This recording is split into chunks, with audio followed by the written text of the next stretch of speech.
Park the mower and grab a beer. This is Pete's Garage. I'm Dan Bozon. This week, the antidote to the life of quiet desperation. Sunday morning, Plaza Art Fair, an absolutely gorgeous late summer day. My wife orders a sangria from a food truck. The lady asks if she wants a glass or a half-bottle carafe.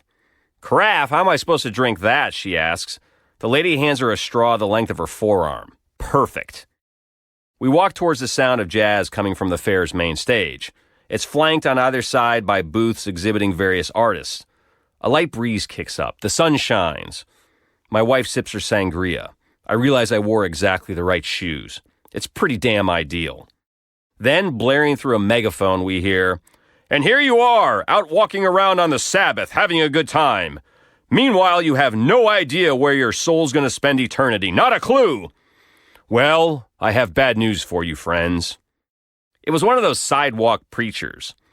"You might think you have all the answers," he says ominously, "but I'm here to tell you, you don't." My wife and I exchange a look and cross to the other side of the street. We continue on in the direction of the jazz, smiling, unbothered, and that's that. Now, there was a time when sidewalk preachers made me feel uncomfortable, and people who sing in subways and those guys who cover themselves in metallic paint and stand frozen on boardwalks, anyone willing to put it all out there for public ridicule used to creep me out. I mean, do they want people to think they're freaks? I think differently now. After a year in the corporate cubicle, I realized I was dead wrong to have judged such people. Those willing to step unafraid onto whatever their stage and do their thing. See, it takes guts to do your thing, and I admire guts. The cubicle doesn't require guts, it requires a pulse. Barely. Things were pretty bad there for a while. I went off the existential deep end after I reread Walden. You know the story. Thoreau goes to live in solitude in the Massachusetts woods and pens the famous line, "The mass of men lead lives of quiet desperation, and go to the grave with the song still in them." I was among that mass of men, and the realization terrified me. Had I really thrown away my Navy career to do this? What a waste. I know, you have to make a living somehow, right? That Lisa Loeb wannabe doesn't strum her guitar on the subway's Orange Line platform every hour of every day. She has some crappy job to go to like the rest of us. But that guitar sustains her, and she doesn't give a shit what you think about it. I understand that now. In the movie Yes Man, Zooey Deschanel plays opposite Jim Carrey as Allison, the lead singer of a fictional band with a dedicated but limited following of 5 people. She opens the set with, "Hello, Jake, Penelope, Rodrigo, Philip, Zachary," as an amused Carrey watches on. I'm pretty sure she'd rather play to a packed Wembley Stadium, but she seems content with these 5, and she's doing her thing, and that's totally cool, even if it's fictional.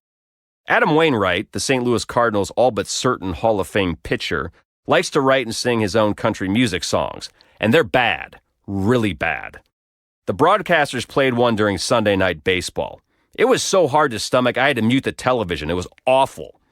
But he should keep right on singing those horrible songs, loudly and often. Right on, Adam Wainwright.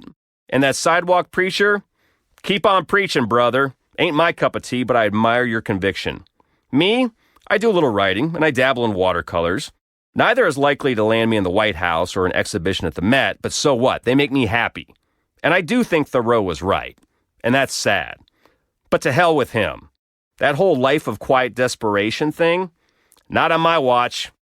How does one avoid going to his grave with the song still in him? Simple. Start singing, baby. Just start singing. Whatever that means for you.